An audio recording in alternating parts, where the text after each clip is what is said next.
सोमवारी मध्यरात्री चालकाविना कंटेनर मार्गस्थ झाल्याने बांदा येथे विचित्र अपघात झाला।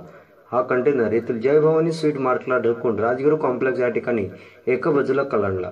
सुदैवाने 50 मीटर वर जाऊनच हा कंटेनर थांबल्याने आणि मध्यरात्रीच्या वेळी वर्दळ नसल्याने होणारी संभाव्य दुर्घटना टळली।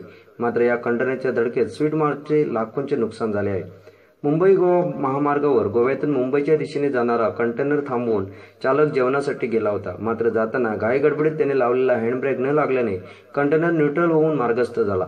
यावेळी पटेकर यांच्या हॉटेलमधील शंभू याने हाताने कंटेनर थांबवण्याचा इशारा केला, मात्र चालकच नसल्याने कंटेनर तसाच मार्गस्थ झाला।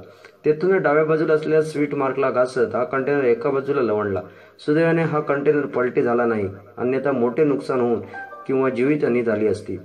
या अपघातामुळे या ठिकाणी एकच खळबळ उडाली। अखेर न्यूट्रल होऊन हा अपघात घडल्याचे समोर आले। या अपघाताचा व्हिडिओ सीसीटीव्हीत कैद झाला आहे। या घटनेत स्वीट मार्टचे लाखोंचे नुकसान झाले आहे। याबाबत बांदा पोलिसात नोंद करण्यात आली आहे।